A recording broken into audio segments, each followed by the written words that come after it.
Hey, folks, it's Lindsey Huddleston, SPS, back in the building, another SPS mental health moment. Man, every time I do an introduction, I'm so excited because I get to connect with really great people.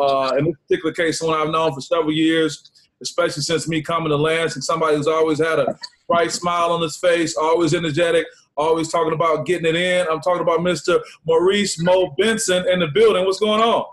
What's going on, Lindsey, man? First of all, I want to say thank you for having me on, man. Got me excited. Been waiting. No, no problem. But also I have to give another introduction to Game Solid. You know, you represent the brand. That's right, basketball training. And what a great name, man. Let's just get right to it, man. Tell us what's going on with Game Solid right now. Right now, man, just starting to get to it. Before everything, I started training. I've been training, just staying in the gym. And since the COVID thing happened, man, just kind of slowed a lot of things down, which is good. I got to spend a lot more time with my family. So Game Solid, man, ready to try to kick off, man, and start getting going, starting to plan out some things and get the ball rolling again. Yeah, and family is important. We'll make sure before we get out of here, we get a shout out to the whole family and whatnot. You know, you and I sat down, man, a few months ago, like we always kind of do periodically, and I want to thank you for always being proactive with hitting me with a text. All right, Lindsey, man, we need to sit down. We need to talk about some things, move on to something, whatever, whatnot. And that's been a good thing. So I appreciate that. So talk about what you were working on when we talked and how COVID has kind of changed a little bit, but just give the people an idea of what you had going. And before we even do that, I'm sorry, I have to recognize that everyone may not be familiar with you and your background. You've been a pillar in the community for several years in the city of Lansing. Been an avid basketball player on every level. You've been a mainstay with Moneyball, and shout out to D. Purry. We're going to have Desmond Ferguson on in a couple of days with the Moneyball and the Moneyball program. And then even last year, you took a trip overseas.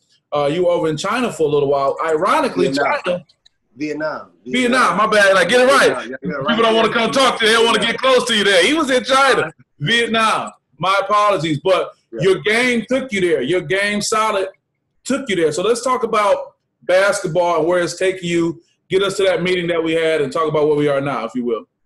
Okay. Just to kick off about the community stuff, I had kind of recently partnered with Lansing Parks and Rec. I started a mentoring and basketball program.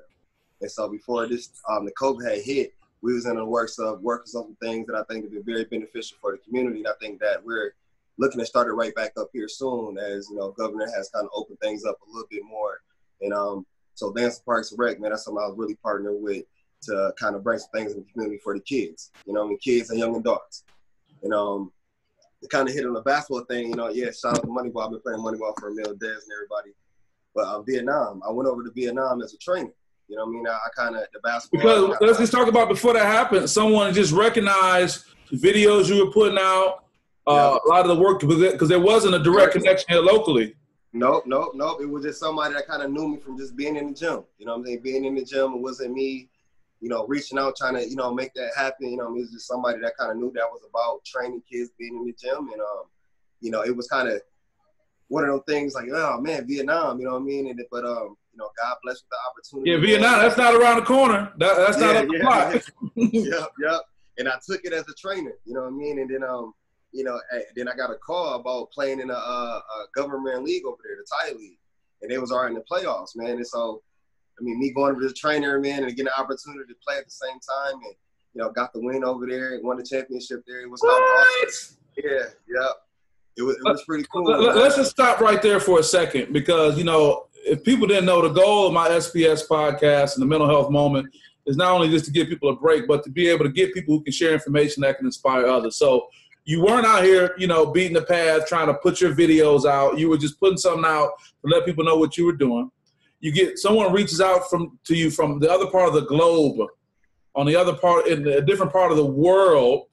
You get over there and you go. I remember we talked about you going. I remember you had your ticket and all that kind of stuff, and boom, you went. Right. Then you get over there and get an opportunity to do what you love, which is compete on a high level, play in a high-intensity playoff situation, and win a championship? Come on, man. It was pretty cool, man. Yeah, like I said, it was, I got over there, and shout out, man, to Fresh Press. The guy that really plugged me in is guy, Brian Snyder. Brian Snyder, yeah, I know Brian. I just saw him at the grocery store the other day. Yeah. crazy story. That's where I met him at. I seen him at Myers. I was in Myers stuff. And then Brian was like, he just came up to me and just asked me, like, I know you're always in the gym, da-da-da. He's like, I might somebody to contact you. And then there was a guy, Matt Van Pelt, MVP. He's a player that does the same thing. He trains kids. He has his academies he works for over there. And he just thought that'd be a perfect fit for it, man. And it was one thing like, man, but I did it. And I mean, I said, I'm very thankful for that experience.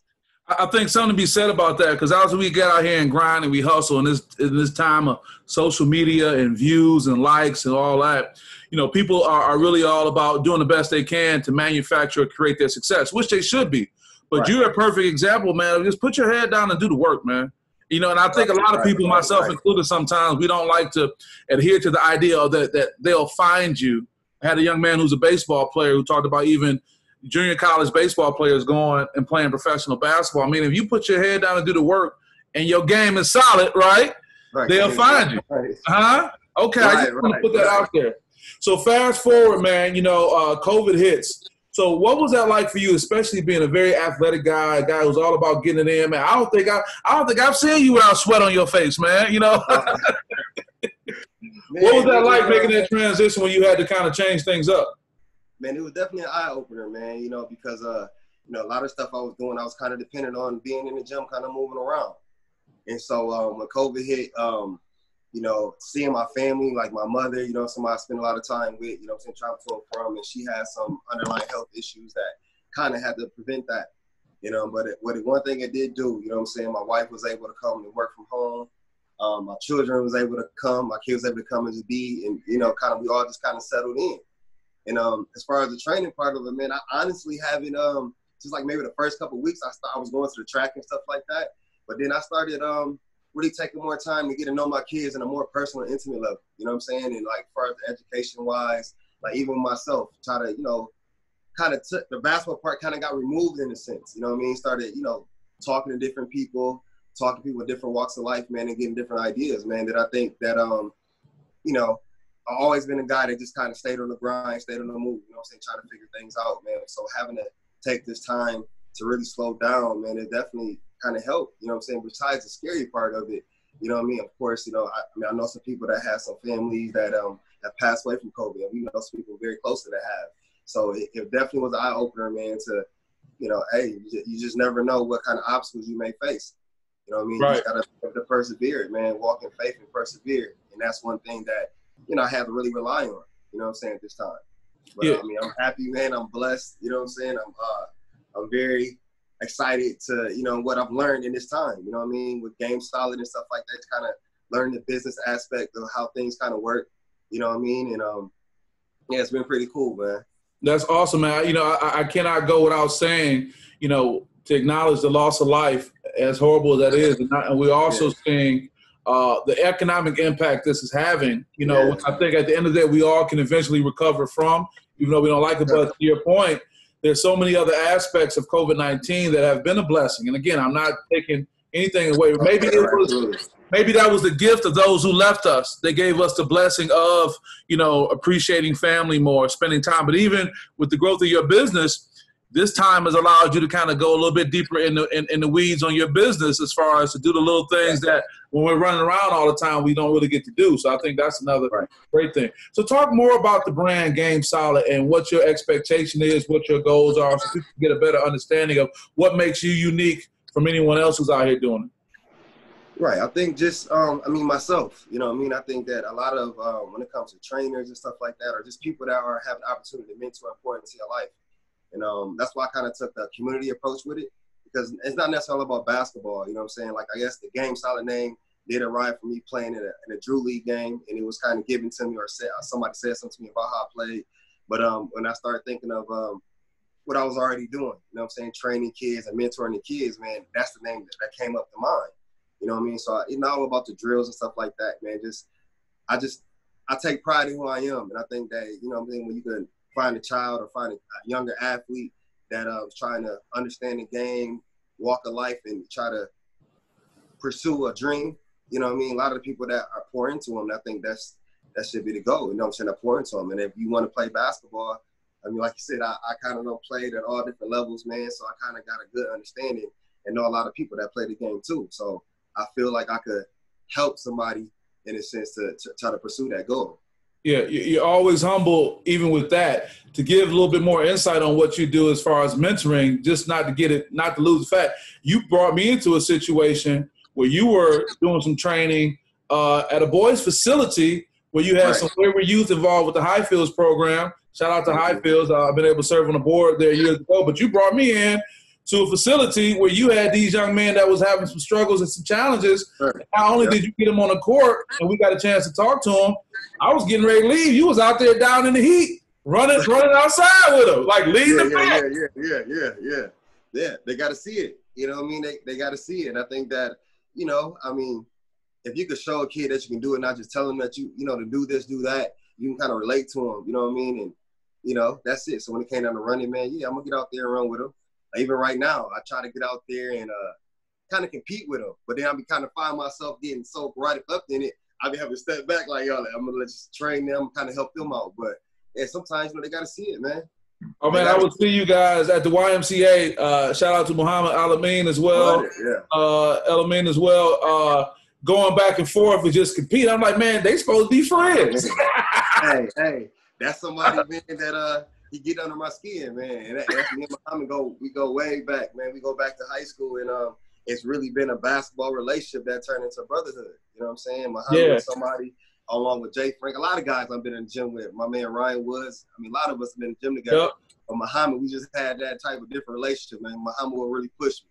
You know what I'm saying? And you know, I know his story, like where he came from early on in his basketball career to how he put the work in, and I mean, led from not playing early on to being in Europe for 10 plus years. You know what I'm saying? Yeah. This one, all that. You know what I'm saying? I watched that transformation. You know, shout out to Muhammad. We're gonna have to get him on the platform real soon. Absolutely. I want to talk about that for a second, man, because you know what I've been able to realize and watch when I would see you guys get together. Shout out to the late Paul Crosby of the world as well. You know, always out there. It wasn't about the show.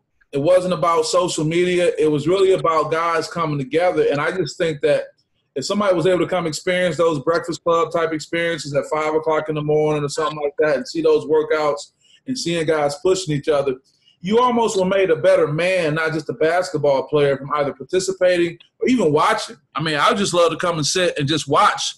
And I just felt like I was ready for the day when I left that. Is it fair to say that? Is that a fair assessment of what that experience was like? Man, it was something that we already was doing. You know what I mean? Like we think in a sense that at that time we was with Paul and all that. We were doing a 21-day grind. That was something that we just sorry, baby girl right here. Yeah, it was something that we just let's just report it. You know what I'm saying? And like me and Muhammad had did it previously with at Hope High School. So the 21-day grind thing when you was coming down there in the morning, that was something we already did. We decided to start filming it. But just committing to getting up in the morning like that, you know what I'm saying? We both are Kobe friends. I mean, grew up under Jordan and all that. And that was like the blueprint that was out there, you know what I'm saying? Get your work in early, you know what I'm saying? Do everything else, get right back to it. And, yeah, you know what I mean? Commit to it. Let's also talk about that thing. I'm an early riser. I mean, I'm sick with it. That's why we were always able to kind of catch up. Like, that was no question there. We were part of that, you know, small percentage of people who had no problem functioning like that. But what do you say to someone who stresses and bemoans the idea of rising early? Or you say, yeah, we can get together about 5 or 6 a.m. I mean, what do you say to someone who automatically pushes back and they put so much of an emphasis on sleeping in or something like that? Hey, man, somebody out there, you know what I mean? If you know, I was introduced to waking up early in the morning, man, in high school. And I kind of seen my growth personally from getting up, going to the gym at 5 a.m. My assistant coach at Everett at the time, Coach Henderson, Eric Henderson, he was somebody that had me working out with a college guy at 5 a.m. You know what I mean? And then I worked out with another gentleman in the same way, 5 a.m. And if I can get the work in early and then come back, do everything I do and put some more hours in, there's people out there doing that. So eventually I'm going to get caught. You know what I mean? And a lot of times guys like to do it when they're comfortable. You know what I'm saying? It's easy to, you know what I'm saying, go to bed whenever you want to go to bed and wake up at 12, 1 o'clock, and, you know what I mean, comfortable. But you got to discipline yourself, you know what I mean, try to sleep a little bit earlier if you can. You know, if you up grinding, I mean, we're going to have some late runs too. Me and Muhammad, we're going to be to the gym, leaving at 11:30, 12, 1 o'clock. You know what I'm saying? And still hit that run. It sometimes just, depends on what the next day look like. You know what I mean? But especially ones that's really trying to get out there and get it, like younger high school guys or even the middle school guys or you ladies that are able to get up that early and start doing something, what you can do it in your room. You can do it whatever. You're just getting up at 4:30, 5 o'clock in the morning, educating yourself, working on yourself. But I'll just say, oh man, you got to do it, man. I think it's a necessity if you're trying to, get an edge or at least compete with the ones that's really out here that mind is made up, that they doing it 8 to 10 hours a day. You know what I'm saying? There's people out here that, rain, sleet, snow, and they in a position they try to be the greatest. And yeah, why not? You know what I mean? Why not? That's powerful, man. I think also too, with that, you get more hours out of the day. You get more time out of the day. There's a feeling there's something about that time of day. Once you become accustomed to it, it's very serene. It's almost spiritual because less people are moving around. Everybody is more purpose driven. You ain't up randomly at 5 a.m. like, oh, what up? You know what I'm saying? You're there for a reason, whatever, whatnot. So I think that's important too with that. So with the time we have, man, the last thing I want us to say before we bring the family in, man, is just tell us how can we connect with Game Solid? How can we be involved? And I know that we're still processing COVID-19 and things like that, but how can people stay connected with you or be ready to jump on the train when it takes off once we get the all clear? Right now, just do social media. You know what I mean? I'm easily accessible through like Facebook, Instagram. I got a Game Solid page on Facebook. We'll be having a website and everything here soon. But if you need to reach out to me, any questions, I'm gonna be reaching out to a lot of the guys that's out there that's doing the training, the Charles Barnett's, the Shea Collin Dante's. I want to kind of spotlight them and go work out with them, try their workouts. You know what I'm saying? Well, I'm about to get myself revved back up. I want to get out here in the community where everybody that's been, putting their grind in, kind of touch base with them and see what they game like. You know what I mean? And go from there. But no, just do social media, man. I'm easy to reach you guys. I appreciate that. So let's see the rest of the Game Solid models, man, before we wrap this up. Kids, come here. Yeah. Girl, what is you doing? Oh, good. Hey, ladies. Hey, everybody. Ladies and gentlemen. Hey, what's up? All right, Game Solid in the building. How you guys doing? Mo, you got a starting five. You got some reserves. You got the whole squad. Well, let's introduce everybody. Give them their props, man. Who we got? And this Braylon right here. You gonna see your name, man? Braylon. Hey, Braylon. Braylon. That's Azariah. Baby girl. They got their makeup on. I see. It's Aaliyah. These are my county girls. Aaliyah right here. Maya. No, she cool. Mo, come here, man. Little Mo right here. Being shy. Man, they coming from everywhere. Right. It's Kabari. What's up? Yeah, that's the little Hooper, and this the one right here. He think he knows something. He think he knows something? Okay, we gonna see. We gonna see. Right. He think he knows something, man. That's my little man. Well, okay. But yeah, he think he knows something. Well, I'm loving the Game Solid apparel. I peeped the hat game and all that too, man. Well, let's continue to support Maurice Mo Benson, a great guy, salt to the earth, and I know you putting your head down and getting to work is going to lead to some great things. So I appreciate our relationship. I appreciate our friendship, brother. Iron sharpens iron, and I want to continue to support you in your endeavors. So thank you for coming on. Any last words before you sign off? Man, I just want to say thank you, Lindsay, man. Like, always been there, man. Every step of the way when I needed to call and just get that different thought, you know what I mean? I always depend on you, man. So I really appreciate that, man, and giving me the opportunity just to speak my truth, man. Man, and you speaking it. Yep. Right. I love you, bro. And thank you, man. I love you too, man. Game Solid in the building, y'all. All right. Peace.